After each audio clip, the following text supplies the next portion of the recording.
Beetroot চাষ করে তাক লাগিয়ে দিয়েছেন ইঞ্জিনিয়ার সুফি। ভিনদেশি এই সবজি বিটরুট। থাইল্যান্ডের এ সবজি চাষে আগ্রহ বাড়ছে কৃষকদের।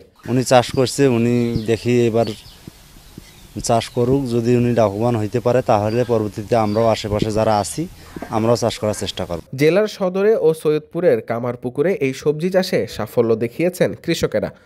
বিভিন্ন পুষ্টিগুণ ও ঔষধি গুণ সম্পন্ন এই সবজিটিকে সুপারফুডও বলা হয়ে থাকে।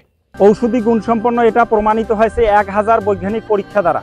এটা বিড হচ্ছে মূলত সুপারফুড। সালাদ, সবজি ও জুসের জন্য অভিজাত শ্রেণীর হোটেলে এই সবজির বেশ কদর রয়েছে। পুষ্টিকর খাবার হিসেবেও এটি বেশ পরিচিত। উচ্চ রক্তচাপ, ডায়াবেটিস সহ বিভিন্ন রোগের ঔষধ হিসেবেও ফলটি বেশ কার্যকর। বিটরুটের গাছ দেখতে অনেকটা পালং শাকের মতো হলেও রঙে রয়েছে ভিন্নতা।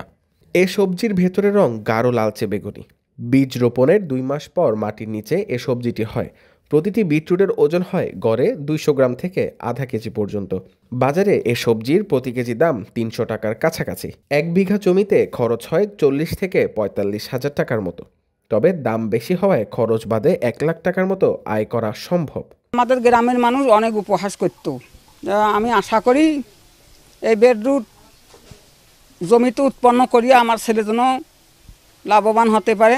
সামনের বার আরও আমার ছেলের মতো কিছু যেন জমিতে লাগায়, উৎপন্ন করে যেন সবাই লাভবান হতে পারে।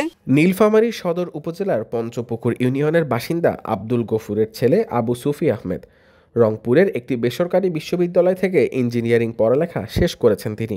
তার বাবার পেশা কৃষক হওয়ায় কৃষি পেশার উপর রয়েছে আলাদা সম্মান ও ভালো লাগা। আর এই ভালো লাগা থেকে প্রথমবারের মতো 52 শতক জমিতে পরীক্ষামূলকভাবে উচ্চ ফলনশীল বিটরুট চাষ করে তাক লাগিয়ে দিয়েছেন তিনি।